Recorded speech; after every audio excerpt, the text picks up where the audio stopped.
இன்னும் மேலான தாய் தமிழ் உறவுகளே, கவனத்துடன் சிலர் கேட்டுக்கொண்டிருக்கிறீர்கள். மற்றவர்களும் கவனத்துடன் சேர்த்து கேட்டால் தெரியும் என்ன நிலைமையில நம்ம ஊர் இருக்கு. எதுக்கு இவங்க தெரு தெருவா இத்தனை வருஷ காலம் நின்று கத்திக்கிட்டு இருக்காங்க, போராட்டம் பண்றாங்க. உங்க ஊரை கொஞ்சம் நீங்க நல்லா சுத்தி பாருங்க. உங்களுக்கு வாழ்வு தந்த மண், தாய்க்கு ஈடான மண், நீங்கள் பிறந்த மண் எப்படி பாதுகாக்கப்படுகிறது, எப்படி நீர்நிலைகள் எப்படி இருக்கு, தூர்வாரப்பட்டு உங்களுக்கு நல்ல தண்ணி வருதா, குடிநீர் இலவசமாக கொடுக்கப்பட வேண்டாமா, பிள்ளைகளுக்கு தரமான கல்வி கிடைக்குதா, மண் வளம் எப்படி இருக்கு, விவசாயம் எப்படி இருக்கு, மருத்துவம் எப்படி இருக்கு, இவை அனைத்தும் அடிப்படை தேவைகள். எதுவும் நான் வானவியல் சாஸ்திரம் பேசுறதுக்கு இங்க வரல. அடிப்படை தேவைகள் பூர்த்தி செய்யப்படுகின்றனவா? ஒரு பொம்பளை பிள்ளைய மத்தியானமோ தனியா அதை அனுப்பணும்னா பயம் இல்லாமல் நீங்க இருக்கீங்களா? தினசரி அன்றாடம் நம்ம எல்லாம் செய்திகள் பார்க்கிறோம். எங்க பார்த்தாலும் போராட்டம், குடிநீருக்கு போராட்டம், அடிப்படை வசதிகளுக்கு போராட்டம், குப்பை கிடங்கு குப்பை மேலாண்மைக்கு ஒரு போராட்டம், கழிவுநீர் மேலாண்மை இல்லை அதற்கு ஒரு போராட்டம், அசுத்தம் எங்கே திரும்பினாலும் அசுத்தம். ஆனாலும் நம்ம பொறுத்துக்கிட்டு நம்ம வாழ்றோம். இந்த பொறுமை இந்த மண்ணுக்கு எப்படி வந்தது? தமிழனுக்கு இந்த பொறுமை எப்படி வந்தது? ஏன் பொறுத்து போகிறீர்கள்? என்ன உங்களுக்கு இலவசமாக கொடுக்கப்படுகிறது? நீங்கள் பொறுத்து போக. குண்டா இலவசம், காசு கொடுக்குறாங்க எலெக்ஷனுக்கு. எவ்வளவு காசு? 5000, 1000, 2000 பல கட்சிகள் சேர்ந்து உங்களுக்கு கொடுக்குறாங்க. என்னைக்காவது என் அறிவார்ந்த இந்த தமிழ் சமூகம் நீங்கள் யோசித்து பார்த்தீர்களா? 10,000 லட்சம், 10 லட்சம், கோடி கணக்கு கடன்ல தமிழ்நாடு நிக்குதுங்கிறாங்க. யாருட்டு காசை எடுத்து இவங்க எல்லாருக்கும் இலவசம் கொடுத்துக்கிட்டு இருக்காங்க. நீங்க கட்டுற காசு, உங்க மண்ணை அவங்க மொத்தமா அடகு வச்சு வர காசு, அதுலதான் அவங்களும் நம்ம நிலைமையிலேயே இருக்காங்க. அது எப்படி அவங்க பையில மாத்திரம் அத்தனை கோடி சேருது? நீங்க யோசிச்சதே இல்லையா? அறிவில் செறிந்த சமூகம் தானே.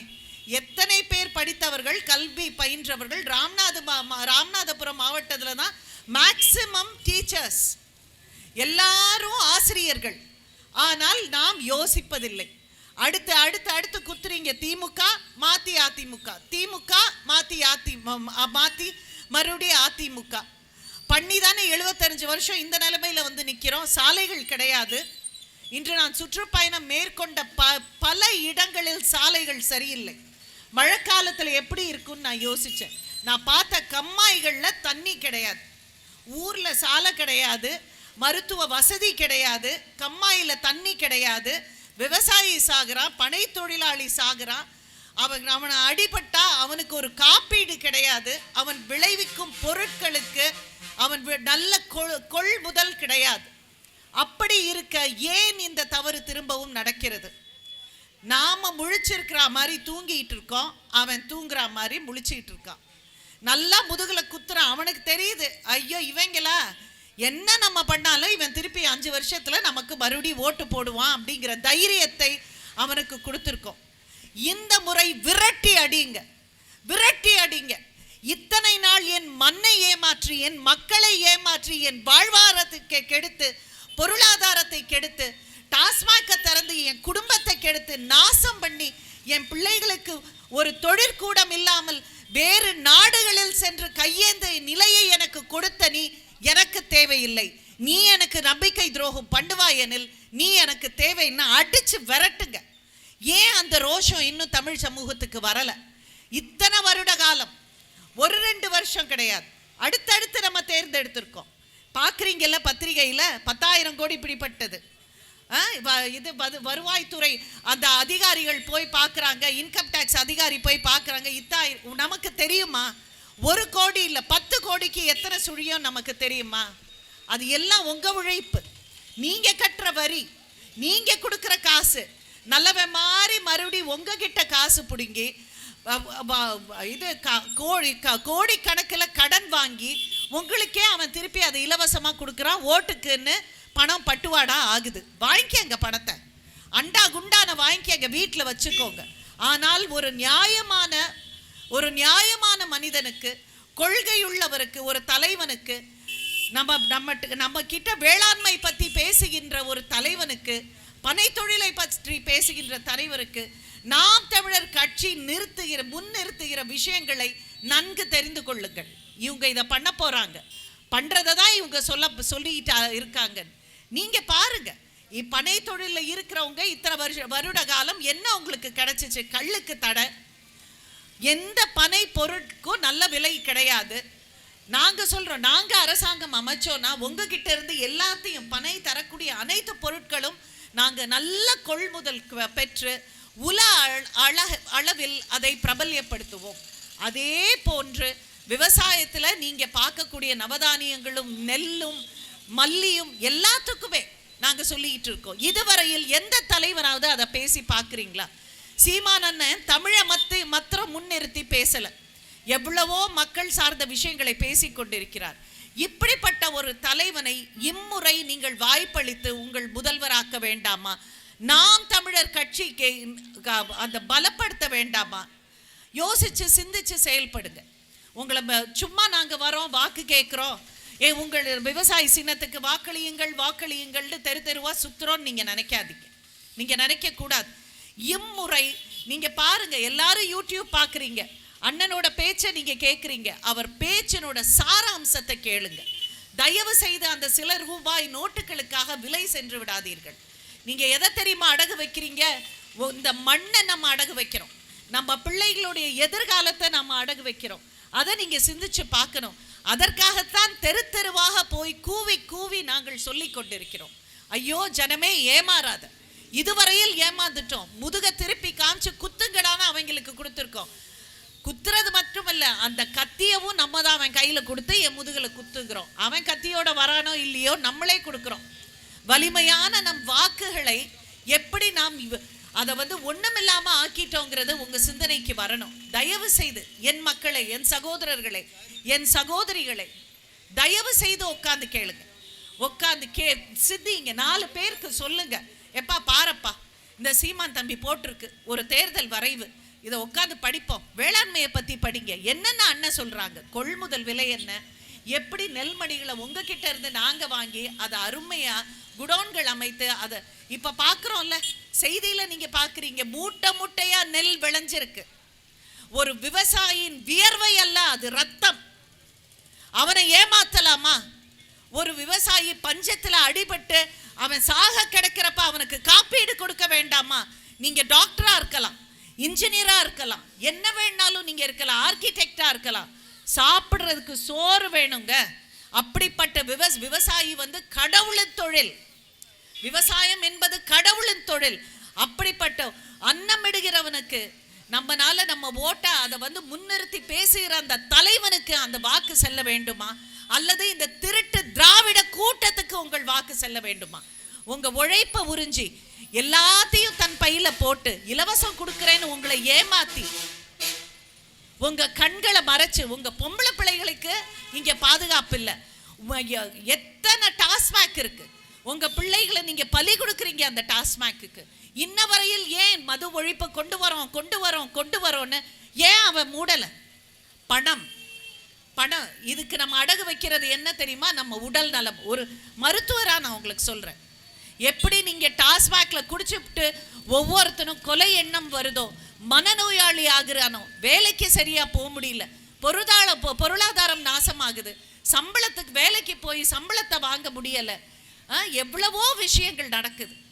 எத்தனை கிராமங்களில் பெண்கள் கண்ணீர் விட்டு அழுது என்னிடம் கூறினார்கள், அம்மா டாஸ்மாக்க மூடணும்மா, அம்மா டாஸ்மாக்க மூடணுமா. உங்க வீட்டுல நான் உங்க வீட்டு பெண் பிள்ளைகளை கேட்டாலும் அதைத்தான் சொல்லுவாங்க. அப்படி இருக்கிற ஒரு அரசாங்கம் உங்களுக்கு தேவையா? வெறும் வாக்குறுதிகள், 5 வருஷத்துக்கு ஒரு தடவை வாக்குறுதி, எதையுமே அவை வாக்குறுதிகள் அல்ல, அவை பொய்கள் மட்டுமே. ஏன் இந்த கூட்டம் அந்த பொய்யை நம்பி நீங்க ஏமாறுறீங்க?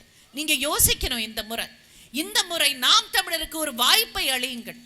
அண்ணன் செந்தமிழன் சீமான் அவர்களின் கரத்தை வலுப்படுத்துங்கள். ஒரு மாற்றம் தேவை. தப்ப திருப்பி செஞ்சா தப்பு தப்பாகாதுன்னு அத மாதிரி தான் நம்ம 75 வருஷம் பொறுத்துட்டோம். ஓட்ட போடுறோம், வாக்குறுதி வருது, எல்லாத்தையும் இழக்கிறோம், மறுபடியும் ஓட்ட போடுறோம், இன்னொருத்தன் வாக்குறுதி கொடுக்குறான், மறுபடி இப்ப கடைசியில என்ன நிலைமையில வந்து நிக்குது? நம் நாட்டு வளங்கள், நம்ம தமிழ்நாட்டின் வளங்கள் களவு போகுது. எங்கே போகுது? மலைகள் கரைக்கப்படுகிறது. ஏரிய காணோம், கம்மாய காணோம், கால்வாய காணோங்கிறாங்க. வடிவேல் கதையா கிணத்த காணும் சாமின்னு வரல, அதை மாதிரி நீங்க நம்மெல்லாம் வடிவேலா காமெடியா இங்க நம்ம பண்ணிட்டு இருக்கோம். இது வந்து நம்ம மண்ணின் வளம். 3 போகம் விளைஞ்ச பூமி இது. 3 போகம் விளைஞ்ச பூமியில அம்பட்டு கண்மாயும் காஞ்சு கிடக்கு. நான் ஒவ்வொரு இடமா சுற்றுப்பயணம் போறப்ப நான் பார்த்துக்கிட்டு தான் இருக்கேன். அது எப்படி இந்த மண்ணில் இருந்துக்கிட்டா அவங்கள நீங்க திருப்பி திருப்பி நீங்க வாக்க போடுறீங்க? சிந்திங்க. எதை நம்ம அடகு வைக்கிறோம்? பிள்ளைகளின் எதிர்காலம் போச்சு. ஒரு 4 சென்டிமீட்டர் 4 அங்குலம் மண் வரதுக்கு 100கணக்கான வருஷங்கள் ஆகும். பூரா அம்பட்டியும் நோண்டி, ஆத்துப்படுகையை நோண்டி, மணல் கொள்ளை, வளங்கள் கொள்ளை, அதை நம்ம நிறுத்த வேண்டாமா? அதற்கு ஒரு நல்ல அரசாங்கம் உங்களுக்கு வேண்டாமா? ஒரு நல்ல தலைவன் வேண்டாமா? இவங்களுக்கெல்லாம் கருத்தியல் இருக்கா? கொள்கை இருக்கா? ஒரு மண்ணும் கிடையாது. இதுவரையில் உங்க எம்எல்ஏ நீங்க பார்த்திருக்கீங்களா? உங்க எம்எல்ஏ நீங்க பார்த்திருக்கீங்களா? அறிவார்ந்த என் ஜனமே சொல். பார்த்திருக்கீங்கன்னா கையை தூக்குங்க. போய் கிட்ட பேசியிருக்கீங்கன்னா 2 கையவும் தூக்குங்க. எதுவும் செய்ய முடியாது. அவர் இறங்கியும் வரமாட்டாரு, உங்ககிட்ட பேசவும் மாட்டாரு. இந்த தொகுதியில் இருக்கிற வாக்க அள்ளிட்டு போவாரு. இந்த மக்களை புறக்கணித்து விட்டு செல்கிறார். இருந்த 2 பேர் இருக்காங்களே, எல்லாரையும் நான் சேர்த்து சொல்றேன். புறக்கணிக்கப்பட்ட இந்த ஜனம் மட்டமானவர்களா? மற்றவரை காட்டிலும் உங்கள் உரிமையை ஏன் இழந்தீர்கள்? ஏன் உங்கள் உரிமையை நீங்கள் மீட்டெடுக்கவில்லை? ஏன் உங்கள் உரிமையை நீங்கள் மீட்டெடுக்கவில்லை? உரிமை என்பது மீட்டெடுப்பதற்கு அல்ல, அது தன்னை போல உங்களை வந்து சேர வேண்டும். உரிமையை மீட்டெடுக்கக்கூடிய அவல நிலையில் தமிழன் நிற்க காரணம் என்ன? நம்ம சிந்தனையும் நம் மன ஓட்டமும் மாறாதது தான் காரணம். நமக்கு மனநோயா? இந்த சமுதாயத்திற்கு மனநோயா? ஒன்றும் செய்யாதவனை திருப்பி திருப்பி கொண்டு வந்து நிற்கிறோமே, அவனை அரியணையில் ஏற்றி அழகு பார்க்கிறோமே. உனக்கு என்ன கிடைக்கிது? விவசாயியா உனக்கு என்ன கிடைக்கிது? காப்பீடு கிடைக்குதா? பனைமரம் ஏறி கீழே விழுந்தேன்னா உனக்கு பணம் வருதா? எதுவும் கிடையாதே. கள்ளுக்கு தடை. டாஸ்மாக திறந்து விட்டு அப்புறம் என்னையா கள்ளுக்கு தடை? கள்ளுனால எந்த ஆபத்து? கள்ள குடிச்சு விட்டு செத்து போயிருக்கானா? ஒரு மருத்துவராக நான் கேட்கிறேன், எப்படி நீங்க இதை நீங்க அனுமதிக்க முடியும்? நீங்க கேட்க வேண்டாமா? நீங்கள் உங்கள் ஆழ்ந்த உறக்கத்திலிருந்து நீங்கள் எந்திரிக்க வேண்டிய சமயம் இது. நீங்க ஆழ்ந்த உறக்கத்திலிருந்து வெளியில இளைஞர்கள் நிறைய பேர் நின்று கேட்டுக்கிட்டு இருக்கீங்க. உங்களுக்காக சொல்றேன்ப்பா, உங்களுக்கு சொல்றையா. இனி வரும் சின்ன பிள்ளைங்க நல்லா இருக்கணும், மண் வளங்கள் கிடைக்கணும், வீட்டில் இருக்க தாயாருக்கு தண்ணீர் வளம் வேணும், விவசாயத்துக்கு தண்ணீர் வேணும், சுத்தமான குடிநீர் வேணும். இது அம்பட்டும் நமக்கு தேவை. இது எல்லாமே தேவை. அப்படி இருக்கிற பொழுது தயவு செய்து இம்முறை சிந்தித்து, விவசாயி உங்களில் ஒருவர் விவசாயி இங்க இருக்கிற கூட்டத்துல தயவு செய்து ஒரு விவசாயி இருந்தா கையை தூக்குங்க. தயவு செய்து தைரியமா கையை தூக்குங்க. இல்ல எல்லாரும் இல்லம்மா எங்க ஊர்ல விவசாயியே கிடையாது, நாங்க எல்லாருமே டெக்னிக்கல் ஜாப் தான் பாக்குறோம்னா, நான் அதுக்கு மேல நான் பேசல. உங்களுக்காக தான் இந்த போராட்டம். வாழ்வாதாரத்திற்கான போராட்டம், பொருளாதாரத்திற்கான போராட்டம், தற்சார்புக்கான போராட்டம், தன்னிறைவுக்கான போராட்டம், உரிமைக்கான போராட்டம். என் தமிழ் மக்களே, இது உங்கள் உரிமைக்கான போராட்டம். கேட்டுக்கொள்ளுங்க. தயவு செய்து விவசாயி சின்னத்துக்கு ஓட்டளியுங்கள். இங்க பாருங்க, விவசாயி சின்னத்தை பாருங்க, பாருங்க. உங்களில் ஒருவன் இந்த விவசாயி. நாம் தமிழரின் கரங்களை பலப்படுத்துங்கள்.